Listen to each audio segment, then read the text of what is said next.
Literatura, de Mariano José de Larra. Rápida ojeada sobre la historia e índole de la nuestra, su estado actual, su porvenir, profesión de fe. La política, interés principal que absorbe y llena en el día todo espacio que a la pública curiosidad ofrecen en sus columnas los periódicos, nos ha impedido hasta ahora señalar en el nuestro a la literatura el lugar que de derecho le corresponde. Pero no hemos olvidado que la literatura es la expresión, el termómetro verdadero del estado de la civilización de un pueblo, ni somos de aquellos que piensan con los extranjeros que, al concluir nuestro siglo de oro, expiró en España la afición a las bellas letras. Sí pensamos que, aun en la época de su apogeo, nuestra literatura había tenido un carácter particular, el cual o había de variar con la marcha de los tiempos, o había de ser su propia muerte, si no quería transigir con las innovaciones y el espíritu filosófico que comenzaba a despuntar en el horizonte de Europa. Impregnada del orientalismo que nos habían comunicado los árabes, influida por la metafísica religiosa, puédese asegurar que había sido más brillante que sólida, más poética que positiva. A esta sazón, y cuando nuestros ingenios no hacían ni podían hacer otra cosa que girar de continuo dentro de un mismo estrecho círculo, antes que se hubiese acabado de formar y fijar la lengua, una causa religiosa en su principio y política en sus consecuencias apareció en el mundo, y esa misma causa, que dio el impulso investigador a otros pueblos, reprimida y perseguida en España, fijó entre nosotros el nec plus ultra que había de volvernos estacionarios. La Reforma abrió un nuevo campo a los pueblos de Alemania y de Inglaterra, que la abrazaron ansiosos, y si en Francia no triunfó, tuvo el influjo bastante para templar y equilibrar el ciego impulso del fanatismo.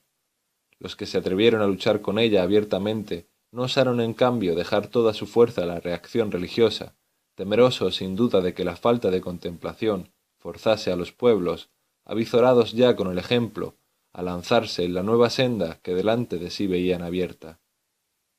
De aquí la tolerancia que fue forzoso a los legisladores adoptar en política y en religión, la cual preparó en Francia un siglo de escritores filósofos, propagadores del germen de una revolución en las ideas que debía ser sangrienta, porque no la hacía allí la predicación, sino la violencia.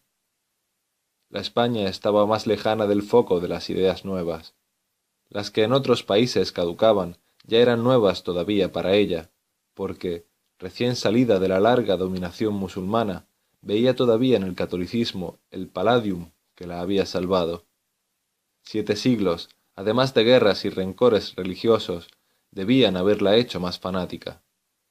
Qué mucho, pues, que el impulso de la Reforma se hiciese apenas sentir en sus habitantes, más bien ocupados en sus intestinas discordias que envueltos en el movimiento general, de que hacía tiempo le habían segregado sus intereses particulares. Ella fue, por el contrario, el refugio de los vencidos de otras partes. Aquí se vinieron a hacer fuertes contra la invasión reformista los que habían sido por ella desarmados en sus patrios lares, y la persecución religiosa, amalgamada con el celo fundador y apostólico que nos llevaba a descubrir mundos nuevos que ofrecer al cielo, sofocó para largo espacio toda esperanza de progreso. Ni dejamos tampoco de tener disculpa. La gloria, poesía de las naciones conquistadoras, nos hacía más llevaderas unas cadenas de que podíamos hacer ciríneos a tanto pueblo sometido, y el metal precioso de la conquista nos las doraba. Qué mucho que la España de entonces trocase su libertad interior por el dominio en lo exterior, si hemos visto en los tiempos modernos a una gran nación que se decía harto más adelantada, a una nación que parecía haber sacudido para siempre toda especie de tiranos por medio de la más sangrienta revolución, si la hemos visto, decimos, coronar a un nuevo déspota, que no necesitó para ceñirse con una mano la corona imperial, sino alargar con la otra los republicanos más ardientes laureles perecederos y el oropel de una pasajera conquista. En España, causas locales atajaron el progreso intelectual, y con él, indispensablemente, el movimiento literario. La muerte de la libertad nacional, que había llevado ya tan funesto golpe a la ruina de las comunidades, añadió a la tiranía religiosa, la tiranía política. Y si por espacio de un siglo todavía conservamos la preponderancia literaria, ni esto fue más que el efecto necesario del impulso anterior, y nuestra literatura tuvo un carácter sistemático, investigador, filosófico, en una palabra, útil y progresivo. Imaginación toda debía prestar más campo a los poetas que a los prosistas, así que, aun en nuestro siglo de oro, es cortísimo el número de escritores razonados que podemos citar. Fuera de los escritos místicos y teológicos, y de los tratados sutilmente metafísico-morales de que podemos presentar una biblioteca antigua, desgraciadamente más completa que ninguna otra nación, si queremos encontrar prosistas, nos habremos de refugiar en la historia. Solís, Mariana y algunos otros ilustraron en verdad la musa de Tácito y de Suetonio. No es fuerza empero confesar que aun esos se ofrecieron más bien como columnas de la lengua que como intérpretes del movimiento de su época. Influidos por las creencias populares, no dieron un solo paso adelante. Adoptaron los cuentos y las tradiciones fabulosas como verdaderas causas políticas. Trataron más bien de lucir su claro ingenio en estilo florido que de desentrañar los móviles de los hechos que se veían llamados a referir. Más parecieron sus escritos una recopilación de materiales y fragmentos descosidos, una copia selecta de arengas verosímiles que una historia razonada. No sabiendo deslindar la crónica de la historia de la novela, llenaron muchos tomos sin llegar a hacer un solo libro. La novela, hija toda de la imaginación, se vio mejor representada entre nosotros, y en una época en que no era sospechoso siquiera el género en el resto de Europa, pues que hasta los mismos libros de caballerías tuvieron su origen en la península española. En ella podemos citar escritores excelentes, si contados. El ingenioso Hidalgo, último esfuerzo del ingenio humano, bastaría a adjudicarnos la palma, aunque no tuviéramos otras que presentar en lugar privilegiado, sino tan eminente. Pero esta época fue de corta duración, y después de Quevedo, la prosa volvió al olvido de que momentáneamente la habían sacado unos pocos, sólo al parecer para dar una muestra al mundo literario de lo que era permitido hacer en ese género a la lengua y al ingenio español. Poco después, la literatura se refugió al teatro, y no fue por cierto para predicar ideas de progreso, no supo siquiera sostenerse, no hizo más que decaer. A fines del siglo pasado volvió a brillar un destello de esperanza, una apariencia de resurrección, que se hubiera acaso llevado a cabo si los disturbios políticos no se hubieran apresurado a sofocar el germen sembrado durante el feliz reinado de Carlos III. Dado ya el impulso, sin embargo, era forzoso que algunos efectos siguieran a la causa. La larga paz que disfrutaba la Europa, el embrutecimiento y la servidumbre en que habían caído los pueblos, habían hecho menos recelosos a los tiranos. Si bien los más perspicaces oían ya el rumor sordo de la próxima tempestad, no era seguramente en España donde debía de esperarse el estallido. Era tan distinta nuestra predisposición, que al verificarse aquel, ningún miedo de contagio infundió en el gobierno español. Al contrario, él mismo había sido una de las causas de la propagación de las ideas nuevas, apoyando la rebelión de las primeras colonias americanas que se separaron de su metrópoli. A fines, pues, del siglo pasado apareció en España una juventud menos apática y más estudiosa que la de las anteriores generaciones, pero juventud que, al volver los ojos atrás para buscar modelos y maestros en sus antecesores, no vio sino una inmensa laguna. Desesperando entonces de unir el cabo interrumpido y de continuar un movimiento paralizado 2 siglos antes, creyó no poder hacer cosa mejor que saltar el vacío en vez de llenarle, y agregarse al movimiento del pueblo vecino, adoptando sus ideas, tales cuales las encontraba. Vióse entonces un fenómeno raro en la marcha de las naciones. Entonces nos hallamos en el término de la jornada, sin haberla andado. Ayala, Luzán, Huerta, Moratín el Padre, Meléndez Valdés, Jovellanos, Cienfuegos y algunos otros restauraron las bellas letras, es verdad, pero ¿cómo? Introduciendo en nuestro siglo XVIII el gusto francés, bien como en el XVI habían otros introducido el italiano. Fueron imitadores, sin saberlo las más veces, repugnándolo casi siempre. El espíritu de análisis, disecador, digámoslo así, y el espíritu filosófico francés hicieron sentir su influencia en nuestra regeneración literaria. Los agentes de ella, queriendo con todo creerse independientes, quisieron salvar de nuestro antiguo naufragio la expresión. Es decir, que al adoptar las ideas francesas del siglo XVIII, quisieron representarlas con nuestra lengua del siglo XVI. Una vez puros, se creyeron originales. Así que, en poesía, vimos conservado el saber poético de nuestros buenos tiempos. Parecíanos oír todavía la lira de Herrera y de Rioja, y en prosa fue declarado delito toda innovación en el lenguaje de Cervantes. Iriarte, Cadalso y otros se declararon a todo trance puristas, y persiguieron toda novedad con las armas de la sátira, al paso que Meléndez, Jovellanos, Huerta y Moratín sostenían la misma opinión con el ejemplo. Este es el lugar de hacer una observación esencialísima en la materia. Hemos dicho que la literatura es la expresión del progreso de un pueblo, y la palabra, hablada o escrita, no es más que la representación de las ideas, es decir, de ese mismo progreso.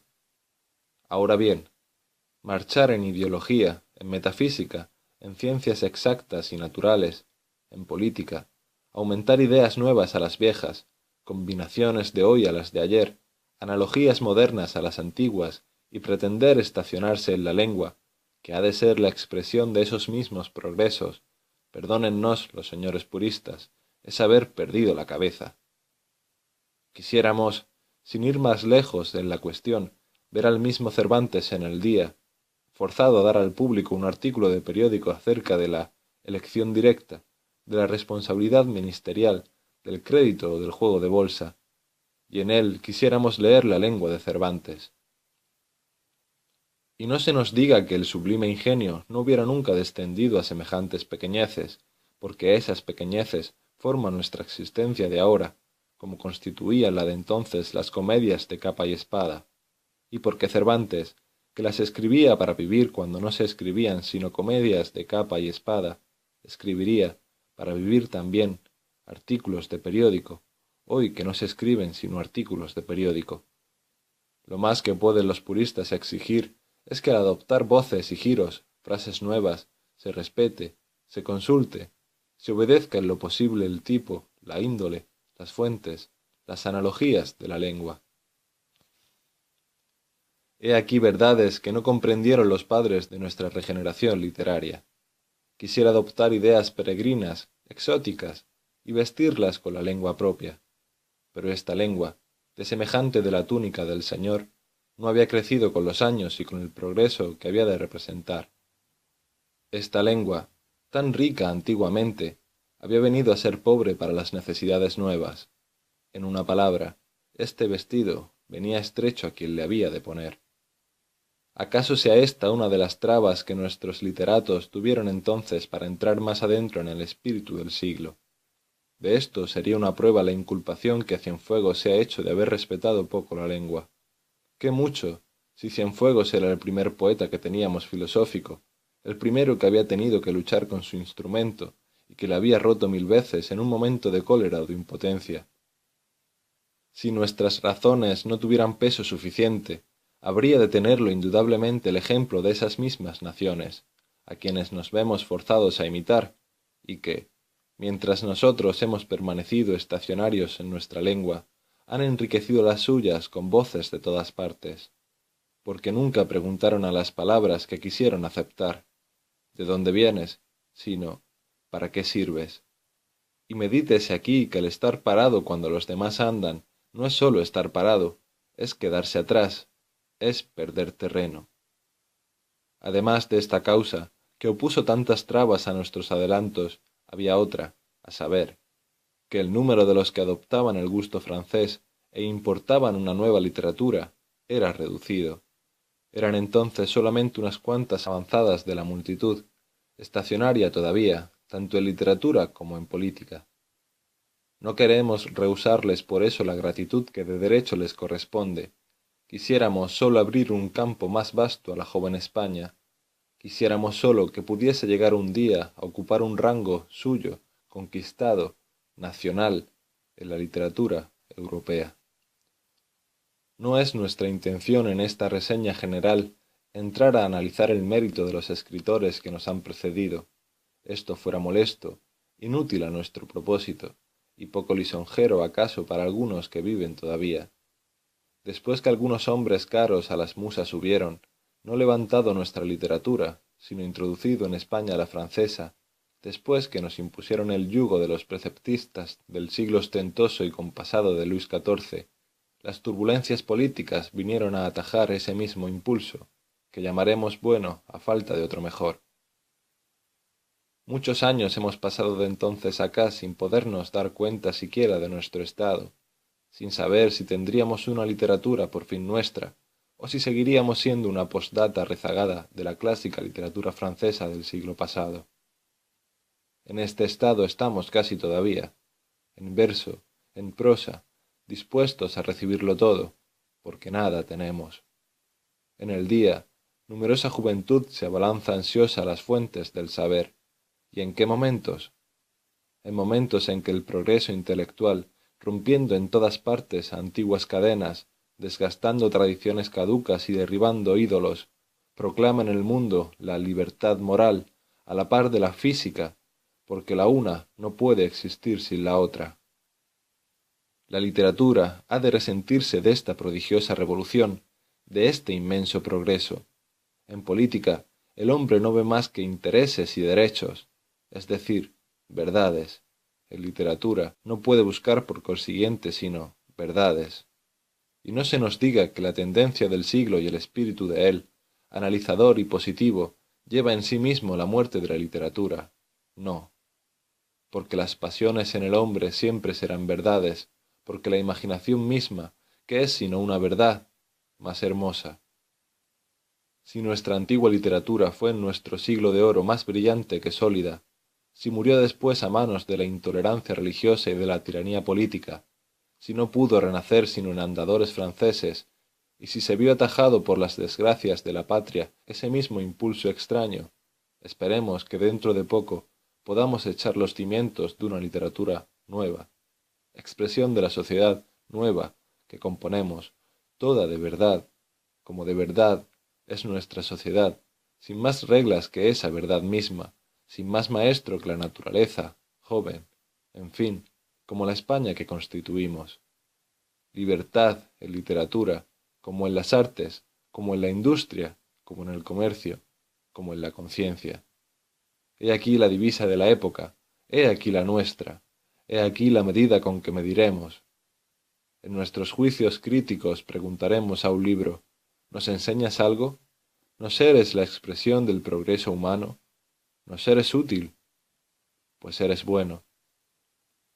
No reconocemos magisterio literario en ningún país, menos en ningún hombre, menos en ninguna época, porque el gusto es relativo. No reconocemos una escuela exclusivamente buena, porque no hay ninguna absolutamente mala. Ni se crea que asignamos al que quiera seguirnos una tarea más fácil. No. Le instamos al estudio, al conocimiento del hombre. No le bastará como al clásico abrir a Horacio y a Boileau, y despreciar a Lope o a Shakespeare. No le será suficiente, como al romántico, colocarse las banderas de Víctor Hugo y encerrar las reglas con Molière y con Moratín. No, porque nuestra librería campeará el Ariosto al lado de Virgilio, Racine al lado de Calderón, Molière al lado de Lope. A la par, en una palabra, Shakespeare, Schiller, Goethe, Byron, Víctor Hugo y Corneille, Voltaire, Chateaubriand y Lamartine. Rehusamos, pues, lo que se llama en el día literatura entre nosotros.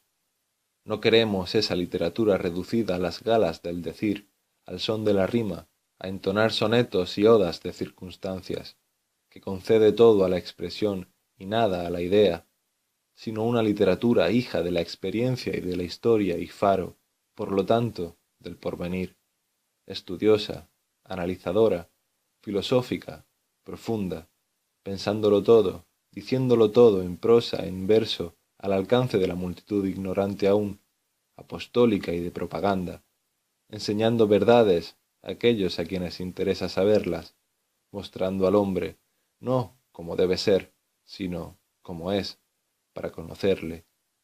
Literatura, en fin, expresión toda de la ciencia de la época, del progreso intelectual del siglo.